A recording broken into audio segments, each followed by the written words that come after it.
Bonjour à toutes et à tous, c'est Sens Public, votre rendez-vous quotidien de débat, de reportage et d'analyse sur Public Sénat avec nos experts. On vous propose de donner du sens à l'actualité à 18h, à 22h, du lundi au jeudi. Et voici le sommaire de ce 14 septembre. Comment mieux encadrer la chasse? Comment partager la nature entre chasseurs et promeneurs? C'est l'objectif du rapport sénatorial remis aujourd'hui. Interdiction de l'alcool et des stupéfiants, formation renforcée, certificat médical annuel, mais pas de jour sans chasse. C'était pourtant l'une des principales revendications des 122 000 signataires de la pétition à l'origine de ce rapport. Ça nous promet un débat passionnant dans une minute. C'est l'une des polémiques de l'été. Un jeu organisé au centre pénitentiaire de Fresnes avec notamment une course de cartes. Une polémique hypocrite alors que le vrai scandale, c'est l'état lamentable de nos prisons. Voilà ce que dit la contrôleuse des lieux de privation de liberté qui participera à notre second débat tout à l'heure. À quoi sert la prison? Comment lutter contre la surpopulation carcérale? Le gouvernement construit-il suffisamment de nouvelles maisons d'arrêt? Beaucoup de thèmes à aborder dans 45 minutes. Mais d'abord, donc, ce rapport du Sénat sur la chasse, il est résumé par Jonathan Dupriez. Mieux encadrer la chasse pour limiter les accidents. Voilà l'objectif du rapport du Sénat publié aujourd'hui à l'issue de plusieurs mois d'auditions et de déplacements de terrain. En résultent 30 propositions, dont certaines risquent de faire couler beaucoup d'encre, y compris du côté des pro-chasses. Les sénateurs plaident par exemple pour renforcer l'examen du permis de chasser. Ils réclament aussi une formation théorique et pratique pour posséder une carabine. Les parlementaires veulent aussi rendre obligatoire l'obtention d'un certificat médical chaque année pour chasser. Les sénateurs préconisent aussi d'interdire l'usage de stupéfiants et de l'alcool lors des parties de chasse en s'alignant sur le code de la route. Avoir quelqu'un qui a un fusil dans les mains et qui est en état d'ébriété, ça pose quand même question. Et aujourd'hui, la réglementation fait que rien ne l'interdit. Il quelqu'un qui est sur ses terres avec un petit verre dans le nez et qui porte son arme, personne ne peut rien faire, personne ne peut rien lui dire. Voilà. Je crois qu'il y a une correction à faire. Mais certains points du rapport ont provoqué la colère des écologistes, notamment l'absence de jours sans chasse au niveau national. Et c'est surtout la 20e proposition consacrant la création d'un délit d'entrave à la chasse qui a fait bondir certains sénateurs comme Daniel Salmon. Cette proposition numéro 20 fait un petit peu tâche pour moi dans ce rapport parce qu'elle rompt un peu le postulat de départ qui disait ce n'est pas un rapport pour ou contre la chasse, c'est un rapport sur la sécurité. Et là, on arrive sur... J'entends bien, je vois bien comment ça s'est passé. C'est une préconisation d'équilibre pour faire passer pas mal de choses qui sont fortes, pour les faire passer auprès des chasseurs. Donc, on a mis cette préconisation. Enfin, Patrick Chaize l'a mise. Je pense qu'elle n'a rien à faire là et qu'il faut l'enlever. C'est une atteinte aux libertés, quelque part. D'autres mesures figurent dans le rapport, notamment sur le suivi des armes en circulation ou sur la compétence des policiers municipaux en matière de chasse. Ces travaux pourraient donner lieu à une proposition de loi prochainement. Voilà notre débat sur la chasse. Alors je vais être transparent avec vous, il y a certains de nos invités qui sont entre la gare Montparnasse et le Sénat qui vont arriver, d'autres qu'on est en train d'essayer de joindre par Skype en visioconférence, mais heureusement Hélène Barbry est là, bonsoir, bienvenue. Vous êtes porte-parole des associations de défense des victimes de la chasse et d'animaux. Ça regroupe plusieurs collectifs, notamment le collectif Un jour un chasseur, Ruraux en colère, enfin je ne vais pas citer toutes les associations, mais à l'origine de cette pétition qui a reçu 122 000 signatures et qui a donc provoqué notamment ce rapport du Sénat. Avec nous également en visioconférence, en duplex, Tancrède de la Morinerie. Bonsoir, bienvenue. Merci d'avoir accepté notre invitation. Vous êtes directeur des rédactions de Reworld Media et donc du magazine Le Chasseur français. Mathieu Croissando est à mes côtés, évidemment, éditorialiste politique. Bonsoir Mathieu. Peut-être une réaction un peu générale, Hélène Barbry. On vient de résumer dans notre sujet les propositions, on va dire, les plus importantes de ce rapport. Bon, on en a parlé un petit peu avant. Vous êtes déçus, c'est clair? Oui, on est déçus. Alors, juste pour préciser, je parle au nom du collectif Un jour un chasseur, Alliance des opposants à la chasse, Animal Cross, Aspas, AVA, la Fondation Brigitte Bardot, la LFDA, la LPO, One Voice, RAC, Ruraux en colère et Stéphane Lamarre. Ça montre quand même qu'on est nombreux à être sensibles à ce dossier. Quand on a lu le rapport, on a été extrêmement déçus. Il ne faut pas oublier que la pétition, elle part d'une victime, Morgane, pour rappeler les faits, qui avait 25 ans, qui taillait du bois dans son jardin avec un casque orange fluo sur les oreilles. et qui a été abattu d'une balle en plein thorax par un chasseur qui l'a pris pour un sanglier. Donc cette pétition, elle vient de la douleur de proches. Et au final, on aboutit à un rapport qui propose de dépénaliser des infractions, qui propose des déductions fiscales pour les chasseurs. Et on n'est pas du tout dans ce qu'on avait demandé. Je me tourne vers vous, Tancrède de la Morinerie. J'imagine que vous avez pris connaissance de ces 30 propositions. On a le sentiment que quand même le lobby des chasseurs a pesé beaucoup plus que celui des non-chasseurs avant la rédaction de ce rapport. Et vous ? En fait, je n'ai pas tout à fait la même vision que vous. Moi, j'ai surtout l'impression que ni les chasseurs ni les personnes qui ont signé, donc les associations que représente Madame, sont satisfaits du rapport. D'une certaine façon, je dirais que du coup, le politique a peut-être bien fait son travail, parce que si ni les uns ni les autres sont totalement satisfaits, ça veut dire qu'ils ont fait peut-être preuve d'indépendance. J'ai l'impression qu'ils ont quand même écouté beaucoup de monde. Voilà, c'est un rapport, ça veut dire qu'ils font des préconisations. Alors, ça peut peut-être pas satisfaire tout le monde.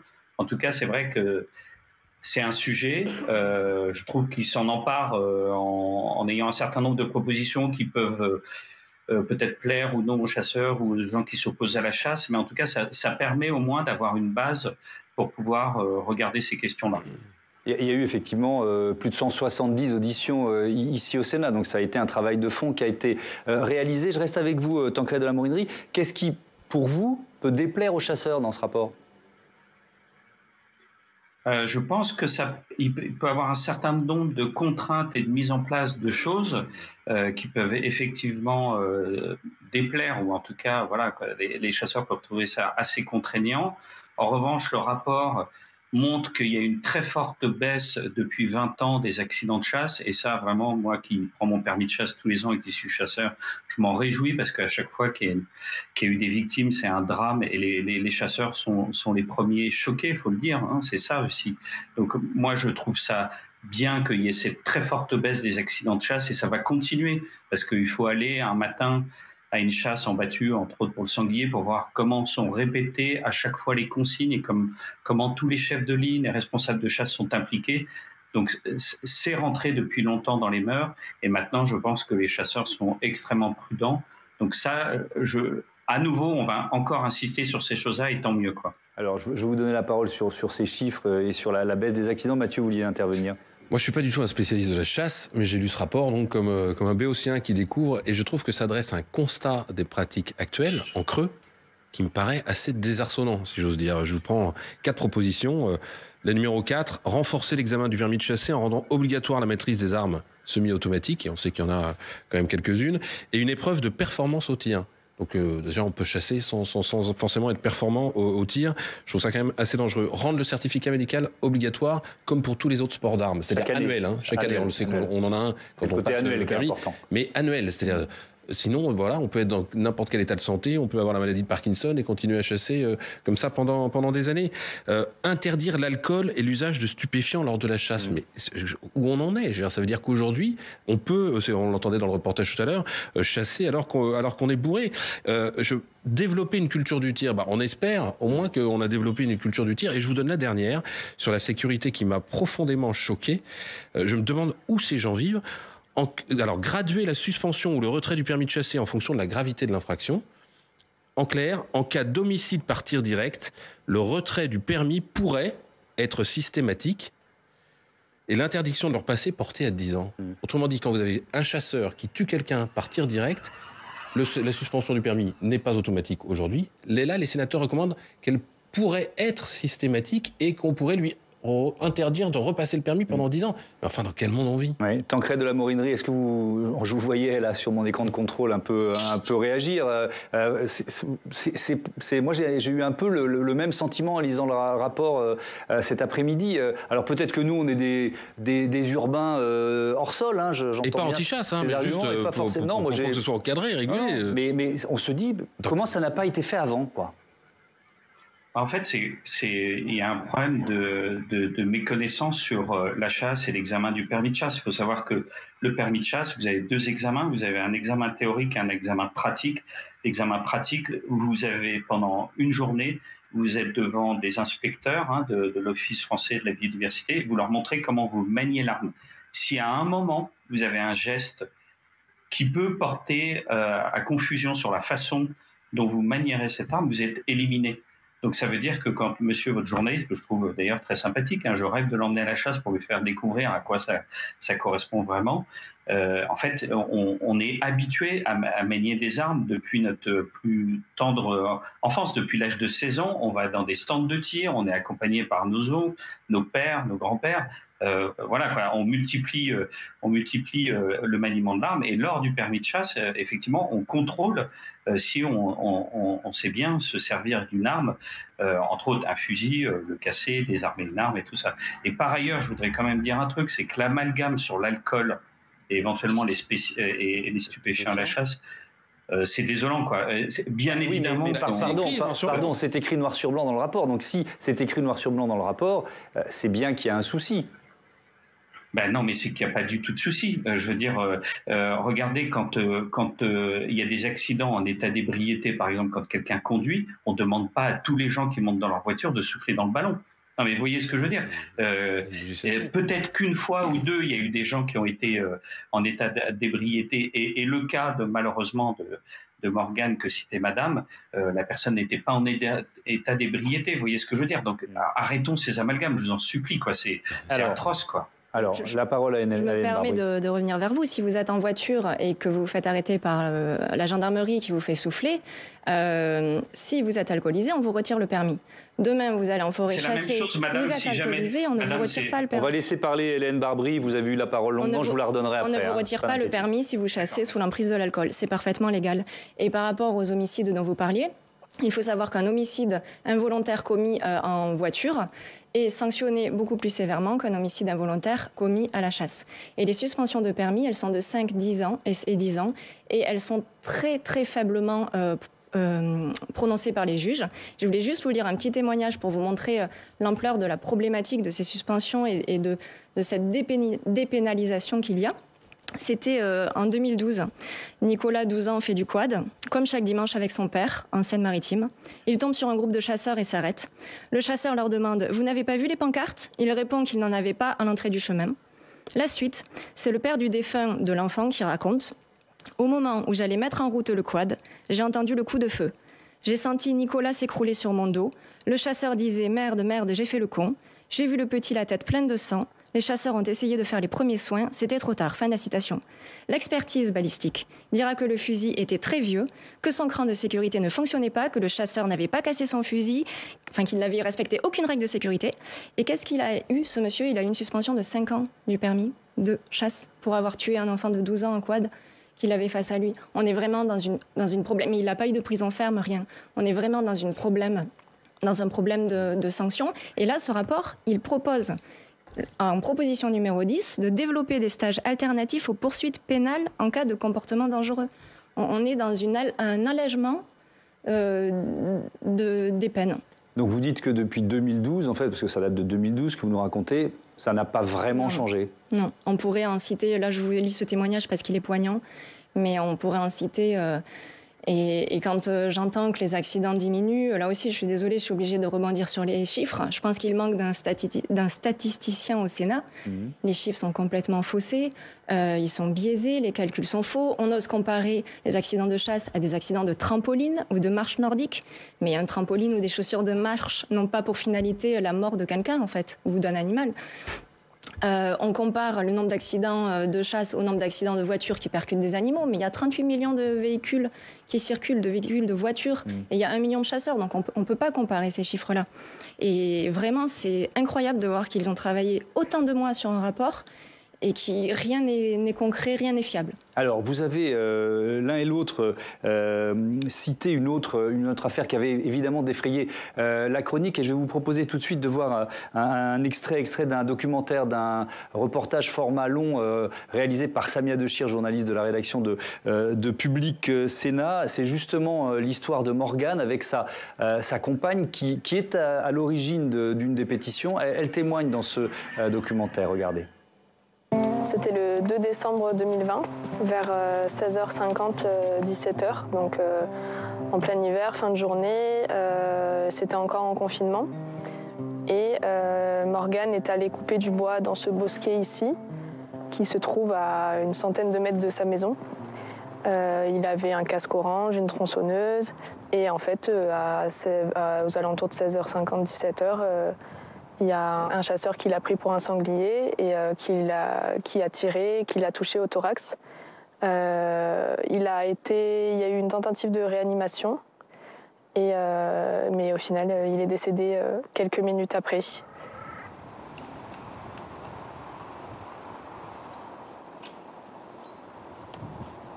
Le lendemain, il y a le procureur du Lot qui a dit que toutes les règles de sécurité avaient été respectées. Du coup, on s'est dit, comment il peut y avoir un assassinat d'un homme alors que des règles de sécurité ont été respectées. Ça veut dire que les règles ne sont pas du tout suffisantes. Donc ça, c'est l'affaire, le drame qui déclenche d'une certaine façon la pétition. Je propose à Quentin Calmet de nous rejoindre tout de suite. Quentin, parce que il y a donc ce rapport, et c'est un long processus qui a précédé ce rapport, avec cette forme de démocratie participative qui a démarré d'ailleurs il y a plusieurs années, on peut le dire. Tout à fait, Thomas. C'est au moment où la France, en fait, lançait sa première convention citoyenne, celle, rappelez-vous, sur le climat à l'automne 2019, que le Sénat a mis en place cette initiative. On sait que la Chambre haute est plutôt frileuse en matière de démocratie participative, mais c'était un pas, en fait, dans cette direction annoncée par Gérard Larcher dans une conférence de presse en septembre 2019. Alors l'idée, Thomas, c'est tout simple. N'importe quel citoyen peut publier son idée de pétition sur le site du Sénat, sénat.fr. Il faut ensuite réunir 100 000 signatures dans un délai maximal de 6 mois. Si ce seuil est atteint, et cela a été le cas 4 fois depuis que cette initiative a été prise, la conférence des présidents du Sénat est saisie. Il s'agit de l'organe du Sénat qui organise le travail parlementaire. Et alors, cette instance peut organiser une mission flash, une commission d'enquête ou encore un débat dans l'hémicycle. Donc, vous nous le disiez, 4 pétitions ont atteint ce seuil des 100 000 signatures. Lesquelles ? En fait, c'est vrai que cette initiative, elle a pris du temps à être connue du grand public, mais le rythme auquel les pétitions sont signées est maintenant en constante accélération. Et alors, parmi les 4 pétitions sur le site du Sénat qui ont très bien marché, il y en a 3 sur 4 qui sont consacrées au thème de la chasse. C'est dire comme ce sujet est clivant, et on l'entend dans vos débats en plateau, et comment ça mobilise l'opinion. Et donc, on pense donc à cette première pétition autour de ce qui s'est passé avec Morgan et que vous évoquiez, et lancée par ces 2 jeunes femmes qui avaient perdu donc cet ami dans un accident de chasse. C'est donc cette initiative qui a provoqué la mission de contrôle qui a travaillé de février à juillet dernier et qui a rendu son rapport aujourd'hui. En contre-feu, le président de la Fédération nationale de la chasse, Willy Schren, il a également lancé sa propre pétition qui a aussi atteint les 100 000 signatures. Alors lui, son idée, c'est de priver de subventions des ONG qui commettent des délits. Dans sa ligne de mire, il vise des associations qui commettent des actions d'entrave, de violence, d'intrusion ou de dégradation au nom de la cause animale. Et donc ça, c'est effectivement quelque chose qui a également réuni 100 000 signatures. Et puis là, au mois de septembre, nouvelle pétition qui atteint ce seuil. Voilà, l'interdiction pour l'interdiction du déterrage des blaireaux, une technique de chasse jugée cruelle par des écologistes et plusieurs associations pour la cause animale. Et de leur côté, les chasseurs expliquent que cette population d'animaux, de blaireaux, elle doit être régulée. Dans certains départements, elle peut détruire la vigne ou endommager les voies ferrées. Donc on verra quelle suite le Sénat donne à cette dernière pétition sur le blaireau que vous voyez à l'image. Mais on voit donc aussi que l'initiative lancée en 2019 par le Sénat, c'est au cœur d'une bataille de clics acharnée entre pro et anti-chasse, Thomas. Merci beaucoup. Il y a beaucoup d'éléments sur lesquels rebondir avec nos invités dans ce débat. Tancrède de la Morinerie, je rappelle que vous êtes directeur de la rédaction du groupe Reworld Media et donc du Chasseurs français. Cette notion de régulation, expliquez-nous le rôle des chasseurs, pourquoi c'est important et pourquoi aussi c'est souvent ce qui est mis en avant par les fédérations ou les associations de chasseurs. En fait, c'est assez simple aujourd'hui, grâce aux efforts qui ont été faits par ce qu'on a mis en place, qui est le plan de chasse, c'est-à-dire que chaque année, il y a un certain nombre d'animaux qui sont attribués en fonction de la densité et des massifs forestiers. Par exemple, pour les chevreuils, le cerf ou le sanglier, il y a un certain nombre d'animaux qui doivent être prélevés. Et entre autres, il y a une énorme problématique aujourd'hui sur le sanglier en France, puisqu'il y a près d'1 million de sangliers qui sont prélevés par an. Et malgré les efforts des chasseurs, aujourd'hui, les chasseurs chassent quasiment on va dire, ils commencent à chasser le sanglier en battu à l'approche, à partir de juin, et en battu à partir d'août, jusqu'en février, parfois avec des prolongements jusqu'en mars. Et il reste quand même dans plein de territoires en France des surpopulations de sangliers qui viennent manger dans les poubelles, comme vous le voyez lors des informations, des actualités, ou qui détériorent les vignes, et puis surtout qui détériorent très fortement les cultures. Donc on a un problème, c'est qu'on n'arrive plus à venir à bout de ces populations gigantesques maintenant de sangliers. Et en plus, le gros problème, c'est que ce sont seuls les chasseurs qui supportent ce qu'on appelle les dégâts de grand gibier, c'est-à-dire que c'est les fédérations des chasseurs, et donc ceux qui payent leur permis, qui payent entièrement les dégâts qui sont causés aux agriculteurs, donc aux cultures, chaque année. Et il y a certaines fédérations de chasseurs qui n'arrivent plus à payer ces dégâts, parce que c'est en millions d'euros. Donc ça devient une vraie problématique, et je pense que c'est un problème sociétal. Ça veut dire comment on fait aujourd'hui pour faire en sorte qu'il y ait moins de sangliers. J'accueille Frédéric Danhé, journaliste spécialiste des questions d'environnement. Excusez-moi pour mon retard. Mais vous n'y êtes pour rien, ce sont les trains qui ont joué leur mauvais rôle aujourd'hui. Ça arrive, ce n'est pas bien grave. Je rappelle que vous êtes journaliste spécialiste des questions d'environnement et auteur de La chasse, le vrai du faux, aux éditions de Lachaud et Niestlé. Vous avez du coup... j'aime pas du tout dire du coup, donc je m'en veux de l'avoir glissé dans une phrase. Vous avez eu encore plus de temps pour lire le rapport et ces 30 propositions. Finalement, est-ce que vous êtes surpris par ce rapport? Est-ce que le Sénat, qui est quand même une instance des territoires, de la ruralité, pouvait aller dans un autre sens, d'après vous? Non, parce que c'est... Le Sénat, c'est sur un ton long et c'est la ruralité, face à un Parlement qui est plutôt sur un temps court et l'urbanité. Donc le Sénat défend l'image qu'il se fait de la ruralité, et l'image de la ruralité a été appropriée par la chasse parce qu'on est un pays de rapport de force et parce que les chasseurs, c'est une seule tête. Willy Schren qui prétend défendre la biodiversité, les animaux, réguler les sangliers et représenter... Mais c'est vrai que les chasseurs, sur les populations de sangliers, il y a un rôle de régulateur qu'on ne peut pas nier. Oui, mais un rôle de régulateur qui ne fonctionne pas, ça ne fonctionne plus. Les chasseurs sont en partie, je dis bien en partie, pas en totalité, responsables de la situation des sangliers, parce qu'il fut un temps où on les a agrénés, il fut un temps où on les a nourris, parce qu'il fallait qu'on puisse chasser des sangliers, parce qu'il n'y avait plus de petites proies. La transformation du modèle agricole dans les années 60, 70, 80 a fait que la biodiversité a chuté, et en gros, caricaturalement, on chasse plus de perdrix. Donc on s'est mis à chasser en baie de Somme, par exemple, des gibiers d'eau, et puis on s'est mis à chasser encore plus qu'avant du sanglier, puisqu'il n'en avait pas assez. Il fut un temps dans les années 70 où on les nourrissait.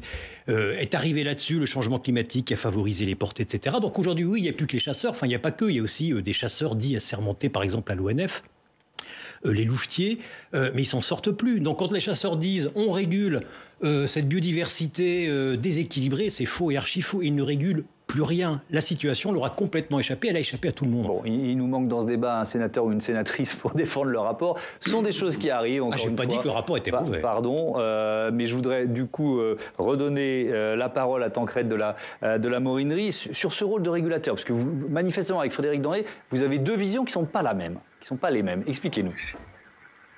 Alors en fait, votre journaliste qui vient d'arriver, là, il a en partie raison, mais c'est toujours compliqué d'expliquer des choses comme ça. Par exemple, moi, ce que je trouve génial, c'est grâce au plan de chasse, on voit plein de mouflons, plein de chevreuils, plein de cerfs, plein d'isards, plein de chamois partout. On a plein de grands gibiers partout. Il faut quand même le dire. C'est parce que c'est les chasseurs qui s'en sont beaucoup occupés. Aujourd'hui, s'il y a encore des petits tétras, des grands tétras en France, c'est parce que les chasseurs, ils vont couper les myrtilles, ils vont s'occuper justement des milieux. Donc, arrêtons tout le temps de taper sur les chasseurs. Moi, je suis un écologiste, mais vraiment. Je fais plein de choses chez moi pour l'aménagement des territoires et tout ça. Donc, je vois très bien que tout ce que je fais, ça profite à l'ensemble de la faune. Et j'en suis le premier à dire que c'est super. J'étais ornithologue avant d'être chasseur. Donc, vous voyez, je peux pas. Je suis capable de partir avec tous les gens qui sont sur votre plateau et je prendrai grand plaisir à les emmener faire de l'ornithologie. Pourquoi pas les emmener à la chasse. Mais dire qu'aujourd'hui on régule plus rien et qu'on s'en occupe pas, non. Ce qui se passe aujourd'hui, c'est que on a un problème d'abondance. Je veux dire, sur le sanglier, on n'a pas le même un peu le même sur le cerf de temps en temps. Mais globalement, l'intervention et la bonne gestion des chasseurs fait qu'aujourd'hui, il y a beaucoup de grands gibiers en France. Si les gens, quand ils se baladent le week-end, et ils le disent tous, on voit plus de grands gibiers, c'est en partie parce que les chasseurs s'en sont occupés. Et la raréfaction... la raréfaction du petit gibier, entre autres du perdreau dont il parlait, c'est un problème de culture, mais de culture agricole. Là, c'est pas les chasseurs. Alors, il y a deux petits points que j'aimerais relever par rapport à vos propos. La première chose, c'est que effectivement, les chasseurs se plaignent presque de ce devoir de service public pour faire respecter l'ordre public, de devoir tuer des sangliers, qu'ils préféreraient souvent faire de la chasse au petit gibier. Mais la question se pose, pourquoi y a-t-il encore en France aujourd'hui 350 élevages de sangliers ? Pourquoi il y a encore 14 millions de faisans, 5 millions de perdrix qui sont élevés pour être chassés ? Si vraiment les chasseurs, vous en avez marre de chasser les sangliers, arrêtez d'en élever pour les chasser. La deuxième chose que je voulais soulever, c'est pour rapporter les propos de votre président Willy Schren, qui a dit l'année passée à la radio RMC, je cite, qui s'est adressé à la journaliste, « Toi, tu penses qu'on est là pour réguler, mais t'as pas compris que pour nous, c'est une passion, t'as pas compris qu'on parle du plaisir dans l'acte de chasse, et t'as pas compris ça. Tu crois que nous, on va devenir effectivement les petites mains de la régulation ?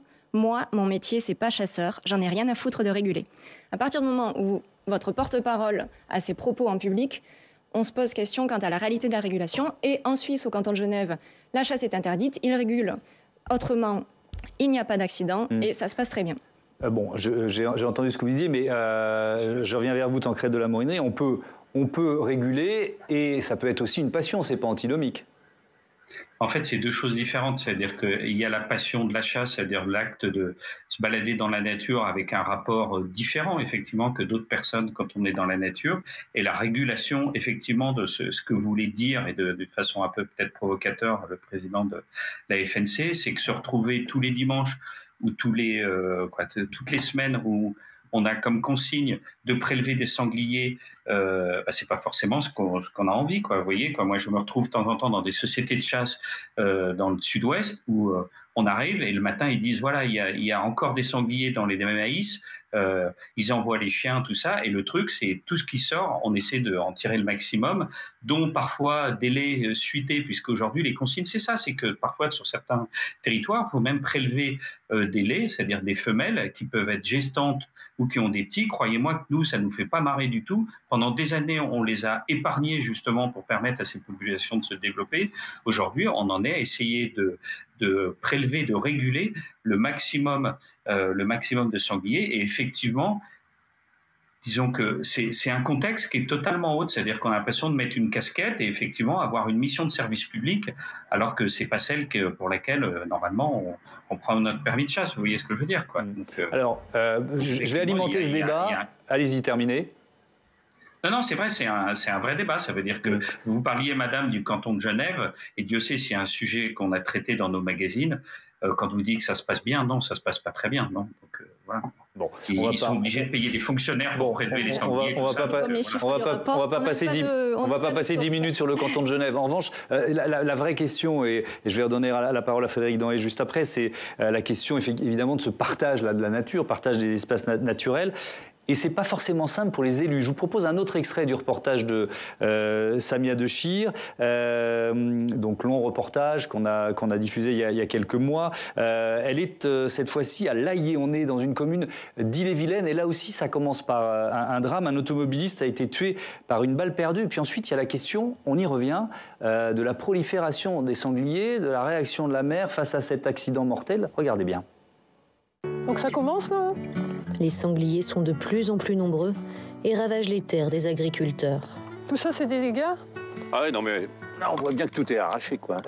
Il n'y avait pas qu'un sanglier pour faire tous ces dégâts-là. C'est des bandes de sangliers qui viennent toutes les nuits régulièrement. Il y a plus de la moitié de la parcelle là, qui est touchée. Chaque année, les sangliers abîment 8 hectares des terres de ce couple. Une perte sèche de 5 000 €. C'est difficile, psychologiquement très difficile. Vous allez pouvoir me suivre? Ah bah allez. Si vous n'avez pas peur, mais normalement, il n'y a pas de souci. Après l'accident dramatique qui a coûté la vie à un homme sur sa commune, la maire de l'Haillé a pris une décision radicale. On a pris un arrêté sur la commune interdisant toute action de chasse dans les 150 mètres autour des habitations, obligeant les chiens de chasse à être tenus en laisse dans les 150 mètres autour des habitations et interdisant le tir à la carabine sur toute la commune. La réaction n'a pas manqué. Très vite, les chasseurs ont rangé leurs armes. Et globalement, la chasse s'est complètement arrêtée le 11 novembre parce que les chasseurs estimaient qu'avec ces restrictions, ils ne pouvaient plus chasser. D'accord. Ils vous ont fait une petite mesure de rétorsion en disant vous allez beaucoup trop loin, donc nous on chasse plus du tout et vous allez voir ce que ça va donner. Vu que les communes des environs étaient chassées, l'Haillé n'était plus chassé, l'animal il n'est pas fou. Donc en fait, il revenait sur la commune, se réfugier dans les bois de l'Haillé. Menacée par une surpopulation de sangliers sur sa commune, la maire a dû faire marche arrière et lever son arrêté. Frédéric Dendray, c'est intéressant parce qu'on est là sur la puissance locale. Alors c'est aussi un vrai maillage local, c'est une vie sociale, la chasse, il ne faut jamais l'oublier, c'est une tradition, il y a tout ça. Mais il y a aussi cette puissance vis-à-vis des élus locaux. C'est pas simple quand on est élu local de s'attaquer, je mets des guillemets, aux chasseurs. Bah oui, parce que dans un village, quand il n'y a même plus de poste, plus de boucherie, plus rien, plus d'associations sportives, il ne reste plus que les chasseurs qui font vivre le tissu social. Après, les chasseurs, dans toutes les fédés de chasse, quand j'ai enquêté pour ce bouquin, un président de fédé de chasse m'avait dit, c'est pas compliqué, nous on a le pouvoir d'aller voir tous les élus de notre territoire, quels qu'ils soient, en moins de 24 heures. Donc ils ont un pouvoir d'influence relativement important qui fait peur aux élus locaux et qui peut les dissuader d'engager une action contre le monde de la chasse qui, encore une fois, se présente comme le seul garant, le seul héros de la ruralité. Alors, il faut arrêter d'un côté de taper sur les chasseurs en permanence. Ce qu'on leur reproche finalement, c'est de ne pas être hypocrite comme nous, c'est-à-dire qu'eux vont tuer pour manger. Dans un monde, une société qui refuse tout, même les insultes, qui refuse le sang, etc. Ils le font. Très bien, moi j'ai rien à dire là-dessus. Mais en même temps, les chasseurs, il faut quand même qu'ils comprennent que le monde a changé, que même la ruralité a changé, qu'il y a les chasseurs traditionnels que sont les agriculteurs. Les agriculteurs partent en retraite, donc il y a moins de ces chasseurs traditionnels, il y a plus de néo-ruraux, il y a plus de jeunes qui n'en ont rien à faire de la chasse. Avec du coup les problèmes qu'il y aura demain sur les sangliers, c'est certain. Mais en tout cas, accorder un jour de semaine sans chasse, oui, ce serait un pas. En termes de communication, ce serait bien, même si d'autres pays européens, contrairement à ce qu'on dit, ne le font pas, au moins qu'ils fassent ça. Et ça, je pense que ça faciliterait la vie de tout le monde et ça faciliterait la vie des maires parce que ça diminuerait les tensions. Alors, ça ne fait pas partie des propositions de ce rapport du Sénat, la proposition numéro 28, ne pas retenir de jours sans chasse au niveau national, mais mettre en place le cadre de dialogue qui permettra des adaptations locales concertées entre les acteurs du territoire. Puisqu'on parle de la puissance, Mathieu, du lobby des chasseurs, vous avez voulu vous pencher sur cette relation particulière avec le président de la République. Oui, parce que c'est beau comme une histoire d'amour. Le 6 avril dernier, Emmanuel Macron, alors en pleine campagne présidentielle, prenait sa plus belle plume pour écrire une lettre à Willy Schren, dont on a parlé ici, le tout-puissant président de la toute-puissante Fédération nationale des chasseurs. Durant les 5 années, nous avons eu un dialogue régulier, franc et constructif. Minaudet, le candidat, faux modeste, dans un genre de remerciement à peine voilé, parce que quelques semaines plus tôt, le même Willy Schren, lui, avait appelé à voter pour Emmanuel Macron, et dès le premier tour, s'il vous plaît, un président qui mettra toute son énergie pour répondre à nos demandes, j'ai sa parole, il ne m'a jamais déçu. Il ne manquerait plus que ça. Parce que depuis l'élection d'Emmanuel Macron en 2017, les chasseurs n'ont jamais été aussi bien traités. C'est une salve de cadeaux qui s'est abattue sur les amoureux de la gâchette de la part d'un président qui se pique par ailleurs d'être un chantre de la biodiversité. De dérogation en décret, le président a mis dans le mille à chaque fois. Rien que l'année dernière, l'exécutif n'a pas hésité à lancer par exemple de grandes consultations publiques sur le site de Matignon pour contourner des décisions du Conseil d'État, tenter de contourner des décisions du Conseil d'État qui visaient à restreindre les méthodes de chasse traditionnelles qui seraient, selon le Conseil d'État, contraires au droit européen.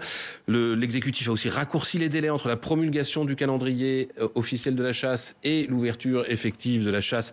Histoire dénonce les associations de les prendre de vitesse pour pas qu'elles aient le temps de déposer des recours, mais c'est rien même à côté du tableau de chasse financier. Pourquoi la Fédération nationale des chasseurs n'a jamais été aussi riche ? Oui, grâce à une série de décisions qui aboutit à une augmentation des aides de l'État calculées par Ruraux en colère, je crois, une association que vous représentez, de 23 000% en 5 ans. Alors, pour faire simple, il y a d'abord eu la division par 2 du prix du permis de chasse de 400 à 200 euros. C'est un coup de pouce. On pourrait se dire ça rapporte moins, mais non, en fait, ça rapporte plus parce qu'avant, les chasseurs prenaient plutôt des permis auprès des fédérations départementales. Et là, ça a rapporté à la fédération nationale, qui avait donc un permis moins cher, 28 millions d'euros l'an dernier contre 11 millions auparavant. Donc c'est quand même une culbute assez incroyable. Il y a des subventions publiques aussi qui sont passées de 27 000 euros en 2017 à 6,3 millions en 2021. Attention, en compensation de responsabilités qui étaient autrefois à la charge du préfet et qui incombent aujourd'hui aux chasseurs. Donc c'est pas non plus des subventions comme ça pour n'importe quoi. Et puis il y a une cerise sur le gâteau qui est dénoncée par les associations anti-chasse, c'est une éco-contribution de 10 euros par permis qui est reversée pour financer des projets de reconquête de la biodiversité. Et là, pour le coup, les associations disent que les projets sont pas assez précis, on voit pas assez. Certaines disent que c'est autant demander au Cowboy Marlboro de financer les campagnes anti-tabac. Pourquoi tant de gestes d'affection ?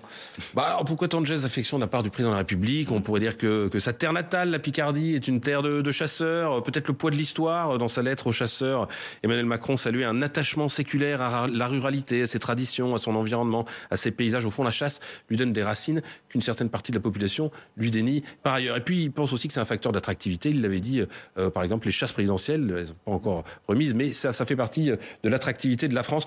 Et un peu de tout ça, sans doute. Mais aussi, surtout, le gibier électoral qui l'intéresse. On parle d'1 million de licenciés et en ajoutant les familles et les amis qui vont avec, peut-être 4 millions de personnes, selon les estimations les plus basses. Et ça vaut bien quelques cartouches dorées. Il nous reste quelques minutes dans ce débat. Merci Mathieu. Je voudrais qu'on parle de cette idée d'un jour sans chasse, Tancrède de la Morinerie. Est-ce que c'est quelque chose dont vous voulez absolument pas entendre parler, ou alors peut y avoir une discussion comment vous vous positionnez par rapport à ça ? Bon, déjà, moi, je ne représente pas les chasseurs. Je suis journaliste, je ne suis pas lié à la Fédération nationale des chasseurs. Mais ce que je sais, c'est que, en fait, le jour sans chasse, ça existe déjà dans plein de départements. Il faut savoir déjà que les forêts, donc les forêts qui sont gérées par l'Office national des forêts, il n'y a pas de chasse le week-end, par exemple. C'est que en semaine. Il y a plein de départements. Moi, je suis par exemple normand dans la Manche. Il y a 2 jours par semaine où on ne chasse pas. Donc, ce que veut dire, de ce que je comprends, les aménagements dont on parle dans le Sénat, c'est en termes d'homogénéité. C'est-à-dire qu'il y a déjà plein de départements, il y a plein de secteurs, il y a même commune par commune où on ne peut pas chasser. Donc, je comprends bien pour les gens qui sont contre la chasse, qui veulent qu'il y ait un marqueur, une espèce de journée sans chasse, mais ça veut dire qu'il y aurait une journée sans VTT, il y aurait une journée, je ne sais pas, sans pouvoir se promener à cheval, une journée sans pouvoir ramasser les champignons, quoi. J'aime bien, mais en termes de... Je sais que moi, je trouve ça un peu contraignant. Et puis après, il y a autre chose, c'est que là, on parle, puisque c'est un peu le sujet du jour, des chasses de grand gibier, mais il y a des chasses, par exemple la palombe dans le sud-ouest, où on chasse le migrateur. Le migrateur, il choisit pas les jours, vous voyez, pour migrer. Donc imaginez qu'il y ait une migration un jour qui soit un vendredi et que la chasse soit interdite. Ça pourrait être un peu dommage pour les gens qui attendent dans les palombières. Mais en tout cas, sachez que dans quasiment tous les départements, il y a déjà des journées ou des lieux où on ne chasse pas. Ça, c'est partout en France. Hélène Barbry. Oui, justement, le problème, c'est que c'est un millefeuille administratif, on s'y perd. Demain, je vais en vacances dans le Gers. Je veux aller me balader avec mes enfants dans la forêt. Je vais devoir aller chercher sur Internet si j'ai le droit d'aller ce jour-là, dans cette forêt-là, sur ce sentier-là. On est complètement perdu. Plus de 60% des accidents de chasse ont lieu le dimanche. Dans le rapport, il est clairement proposé à plusieurs reprises, par exemple, proposition 19, de favoriser la prise d'arrêté interdisant l'accès aux zones de chasse lorsque les conditions de sécurité le justifient. Donc le rapport propose d'interdire aux non-chasseurs l'accès à des forêts. Et nous, on est là pour la sécurité, on n'est pas là pour le grand gibier ou quoi. On est là parce que les chasseurs représentent 1 million de citoyens français contre 67 à peu près millions de citoyens non chasseurs, et on a notre liberté de circulation, notre liberté de jouir à un droit à un environnement sain qui est complètement altérée pour l'activité de loisirs et éventuellement de régulation de certains chasseurs. Donc c'est ça, nous on demandait juste à ce qu'il y ait une journée nationale pour qu'on n'ait pas, si on veut sortir spontanément se balader en forêt, on n'ait pas à chercher si on peut pas. qu'est-ce qu'il en est. Et il y a des maires qui poussent encore plus loin. Dans la Nièvre, il y a un maire qui a pris un arrêté récemment et qui oblige les non-chasseurs qui vont se balader à porter des gilets jaunes. Et si vous ne portez pas de gilets jaunes, vous avez une contravention de 135 €. Donc on est complètement dans une inversion. 1 million de personnes détiennent le pouvoir sur la nature. À l'instant là, et pourtant, si écoutez, allez-y, je vous donne la parole. Non, mais alors le Gers en plus je connais bien. Il s'avère que, madame, vous parliez d'aller vous promener en forêt. Il faut juste rappeler quelque chose, c'est que, alors ça c'est un droit, j'y suis pour rien, hein, mais en tant que tout citoyen, vous pouvez pas aller vous promener partout. Vous voyez, il y a de la forêt privée en France. La loi fait que si vous avez envie de vous promener, il y a déjà de fait des endroits qui vous sont interdits ou sans l'accord du propriétaire. Donc ça déjà, quelle que soit la temporalité, vous pouvez pas y aller. Donc là, on parle des forêts publiques ou des forêts communales. Et celle-là, c'est extrêmement simple. Le week-end, vous pouvez parfaitement aller vous promener dans ces forêts-là, parce que les forêts gérées par l'ONF, il n'y a pas de chasse. C'est beaucoup plus compliqué que ça. Là, même de façon plus générale, on parle des accidents. On a clos la saison de chasse l'année passée avec une randonneuse de 25 ans qui s'est fait tuer par une mineure de 17 ans. Parce qu'en France, à 15 ans, on peut chasser. Et même à partir de 16 ans. Non, à partir de 15 ans, on peut pratiquer la chasse accompagnée sans avoir passé un examen sanctionné. On passe juste une journée ou une demi-journée de formation et on peut aller chasser à 15 ans. On peut tirer sans avoir permis de chasse. Donc la saison de chasse s'est clôturée par une randonneuse de 25 ans tuée. Ça a ouvert ce week-end. Qu'est-ce qu'il y a eu? Il y a eu 2 non-chasseuses qui se sont pris des plombs sur leur partie du corps et un chien tué et un automobiliste qui s'est pris des plombs. Et le chien et la randonneuse qui se sont pris des plombs étaient chez eux. Donc là, on parle, en dehors de ça, on parle même pas de randonnée, on parle de jours où on peut être chez soi, tranquille, sans entendre la chasse. On va terminer ce débat, pardon de vous interrompre, il se termine avec 2 éléments. D'abord, la réaction, ça y est, ça vient de tomber officiel en cette fin d'après-midi de la Fédération nationale de la chasse, qui parle d'un rapport choquant qui va coûter très cher aux chasseurs, qui vont moins chasser et donc ça va pénaliser les territoires ruraux. En fait, ils mettent l'accent sur la faisabilité de la mise en œuvre de ces mesures qui seraient trop coûteuses pour les chasseurs. Évidemment, c'est le début d'un débat, hein. Ça peut aller vers une proposition de loi et il va y avoir encore des amendements, il va y avoir des discussions. Bref, on n'en est qu'au début. Frédéric Danlet, vous allez avoir le mot de la fin. En fait, c'est un peu j'ai un peu l'impression qu'on parle d'un côté d'une France éternelle, peut-être un peu rêvée, et de l'autre, voilà, d'une France qui est en train de bouger et que ça craque un peu, quoi. Oui, puis on aime bien les caricatures en France et le manichéisme. Il y a la France qui avance, la France des villes, et puis il y a la France, la France pauvre, la France figée sur ses valeurs éternelles, dont voilà le coup de chasse fait par le petit-fils avec son grand-père le dimanche matin. C'est un peu désuet, c'est en train de disparaître. Il ne faut jamais oublier qu'à l'échelle locale, il y a une excellente entente en général entre les chasseurs et les autres gardiens de la biodiversité, bien plus nombreux que sont les associations de protection de la nature ou les CPU, etc., qui travaillent souvent très bien, notamment sur les zones humides. Il y aurait peu de zones humides, notamment en baie de Somme, qui seraient encore existantes en France, les zones humides côtières, sans l'action conjuguée des naturalistes et des chasseurs, ce dont convient d'ailleurs assez régulièrement la LPO.